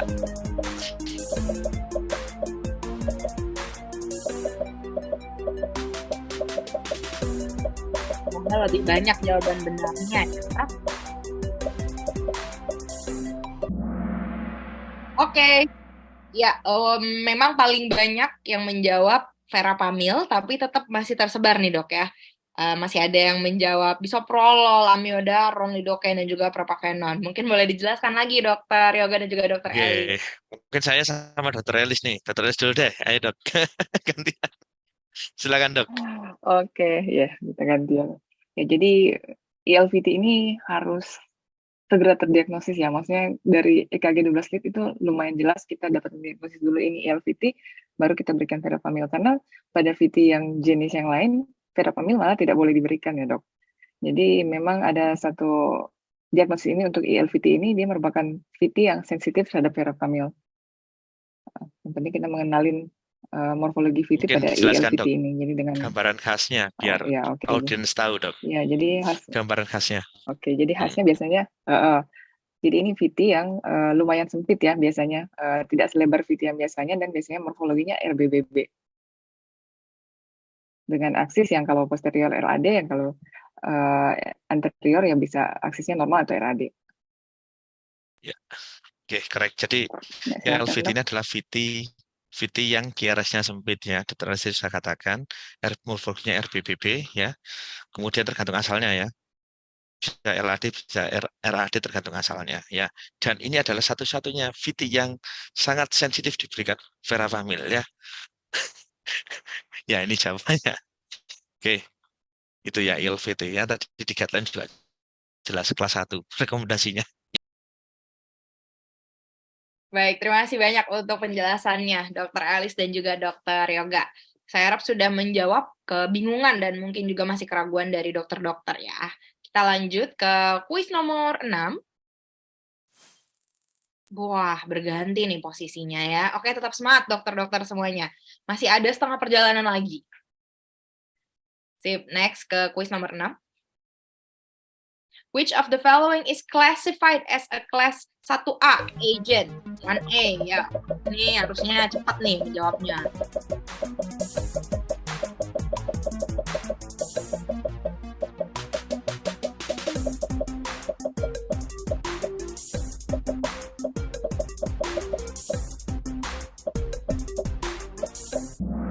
Oke, wah kan benar nih dok. Sudah pada banyak yang benar ya. 154 menjawab quinidine. Dengan yang lain-lain, masih ada amiodaron, sotalol, diltiazem. Tapi saya rasa sudah jelas, sangat jelas ya dok ya kalau hanya untuk penggolongan obat ya dok. Ya, jelas ini. Tetap semangat dokter-dokter semua. Ya, kita lanjut ke kuis nomor 7.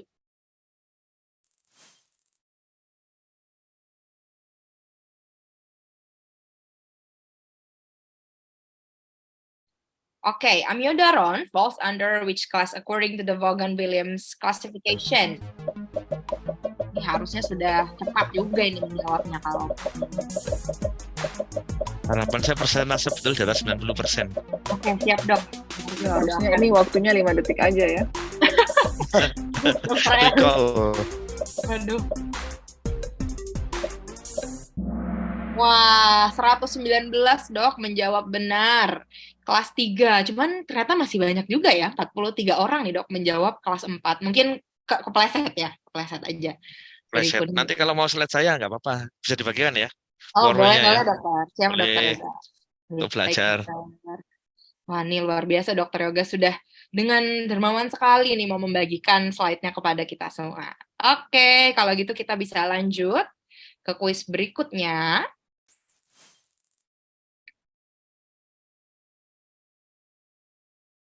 Kuis nomor 8. Beta blockers classified as class 2 antiarrhythmics work by apa nih mekanismenya? Coba.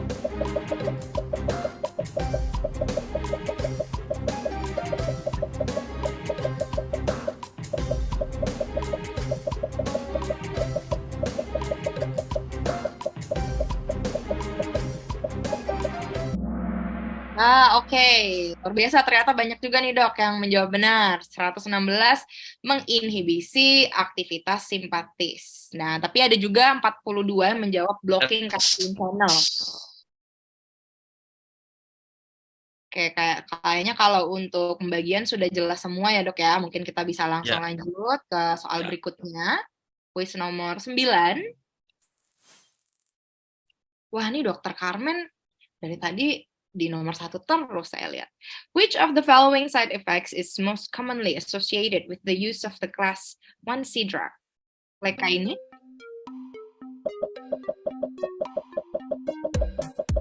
Biasanya ini side effect yang paling sering ditemukan. Ada hasil studinya juga saya tampilkan. Wah, ini sudah diingatkan kembali nih sama dokter Yoga. Tadi harusnya yang rajin mencatat tahu. Oke, ternyata mantep dok. Pada banyak yang benar juga nih, 109 menjawab proaritmia. Walaupun memang masih ada sebanyak 46 menjawab hiperkalemi, tapi sudah sebagian besar nih sama satu paham proaritmia adalah side effect yang paling sering ditemukan pada flecainide. Oke, kita bisa lanjut ke kuis berikutnya.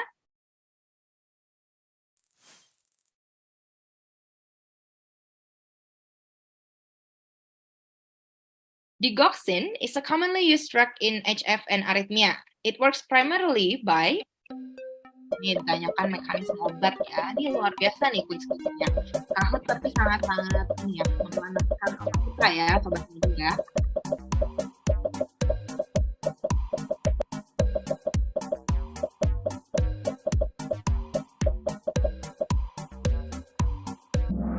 Ya, ternyata jawabannya wah 157 orang menjawab benar loh, Dok. Wah, luar biasa ini. Murid-murid dari Dr. Elis dan juga Dr. Yoga pada malam hari ini menjawab dengan benar bahwa digoxin mekanismenya adalah inhibiting NAK ATPase pump. Oke. Udah habis ya soalnya ya? Udah nih, Dok. Masih ada satu lagi, Dok. Oh, satu lagi. Oh iya. Yang paling penting sih kalau menurut saya, Dok, malam hari ini. Dari semua soal-soal yang tadi, ini lebih penting. Mari kita lihat, ini adalah soal penentu. Silahkan kepada dokter-dokter sekalian, siapkan fokusnya, jangan sampai salah dalam memilih jawaban yang berikut ini.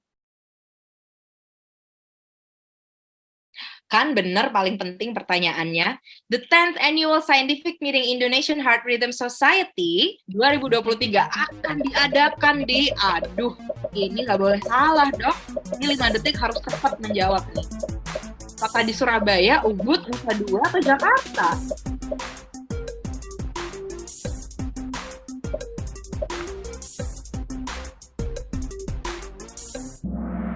Oke, ya luar biasa, membanggakan sekali. Ternyata 179 benar ya dok ya, sudah benar nih lokasinya nanti akan dilaksanakan di The West Inn Hotel Jakarta. Jadi jangan sampai salah nih dokter-dokter yang malam hari ini hadir. Kan nanti kalau misalnya sudah menang, terpilih menjadi 2 pemenang KAHUT pertama, taunya salah venue kan tidak lucu. Nah, jadi Sudah benar semuanya, nanti acara ini akan dilaksanakan di West Inn Hotel Jakarta, tepatnya lebih kurang ya 2 minggu lagi, 17 sampai dengan 19 Agustus 2023. Baiklah, dengan begitu selesai sudah sesi Kahoot kita pada malam hari ini. Berikutnya kita akan umumkan siapakah 2 orang pemenang atau 2 pengisi Kahoot Podium pada malam hari ini dan berhak mendapatkan 2 full tiket simposium The 10th ASM INA HRS 2023. Drum roll, kita lihat. Oke, pada posisi ketiga ada Dr. Prayoga. Posisi kedua Dr. Dimitri. Dan posisi ke-1 jatuh kepada Dr. Carmen. Selamat kepada Dr. Dimitri dan juga Dr. Carmen yang sudah memenangkan 2 podium teratas di sesi Kahoot pada malam hari ini. Silahkan untuk di screenshot terlebih dahulu untuk Dr. Dimitri dan juga Dr. Carmen. Kemudian nanti untuk menghubungi admin MedSense untuk mendapatkan 2 full tiket simposium The 10th ASM INA HRS. Sekali lagi untuk dokter-dokter sekalian jangan lupa di screenshot dan langsung hubungi admin MedSense. Dan tentunya terima kasih banyak kepada dokter-dokter lainnya, ini kardio entusias ya malam hari ini yang sudah dengan sangat semangat mengikuti sesi Kahoot. Apabila belum beruntung, belum memenangkan 2 posisi teratas, tenang masih ada 1 kesempatan lagi untuk bisa mendapatkan full tiket simposium hanya dengan mengikuti story competition. Jadi teman-teman bisa share kegiatan kita pada malam hari ini dan dibuat semenarik mungkin. Tentunya untuk syarat-syaratnya sudah kita kirimkan juga di kolom chat buat teman-teman yang langsung mau mengupload story terbaiknya, silahkan dan mungkin bisa berhak mendapatkan 1 full tiket simposium. Baiklah, tentunya saya mau mengingatkan juga kepada dokter-dokter sekalian untuk nanti bisa mengisi form feedback kita di bit.ly/feedback MedSense INA HRS 3. Namun sebelumnya kita akan masuk ke sesi yang juga ditunggu-tunggu nih, yakni sesi foto bersama pada malam hari ini bersama dengan Dr. Yoga dan juga Dr. Elis. Saya persilahkan kepada dokter-dokter semuanya, mungkin yang lagi jaga boleh dirapikan dulu sambil kita menunggu open kamera semuanya join. Dr. Safira, mohon maaf. Ini tadi teman-teman dan tanya masalah slide-nya mau dibagi di gimana yang bikin slide-nya. Saya bagi di kolom chat atau gimana? PowerPoint-nya. Ya, boleh dokter, monggo dokter. Ya, yang mau PowerPoint-nya saya bagi di kolom chat ya. Oke. Nanti kami juga dari MedSense akan membagikan di grup dok, sebenarnya di grup WhatsApp. Oh gitu ya? Serta mungkin kalau misalnya lebih nyaman seperti itu mungkin dari grup WhatsApp saja ya dokter. Ya boleh. Ya, baik begitu untuk dokter-dokter semuanya ini luar biasa semangatnya ya. Nanti akan dibagikan untuk PPT dari Dr. Yoga melalui grup WhatsApp dokter-dokter sekalian. Nanti silakan di-tag juga admin MedSense-nya. Baiklah, kalau begitu kita akan ada sesi foto bersama dulu. Wah, ini ramai sekali nih dok, kolom komentar ya. Isinya mengucapkan terima kasih banyak kepada Dr. Elis dan juga Dr. Yoga. Matur sembah nuwun dokter untuk waktu dan ilmunya. Ya, sambil kita menunggu foto, mungkin kita boleh mendengar closing statement dulu dari Dr. Yoga dan juga Dr. Elis. Ya, dari Dr. Yoga terlebih dahulu mungkin. Monggo dokter. Apa ya closing statement-nya ya? Jadi dari saya ya. Apa ya? Jadi gini ya, tetap semangat, tetap bermanfaat bagi masyarakat itu aja ya. Kita dokter, kita tunjukkan bahwa profesi ini mulia ya. Kita bantu masyarakat, kita edukasi masyarakat untuk kesehatan Indonesia yang lebih baik. Terima kasih. Siap, dokter. Baik, menjadi pengingat untuk kita semua ya. Lalu berikutnya pada Dr. Elis, silahkan dokter. Patah 2 patah katanya.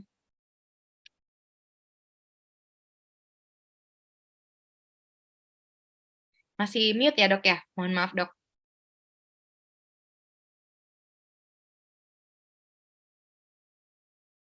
Dr. Elis mohon izin dok, sepertinya masih termute.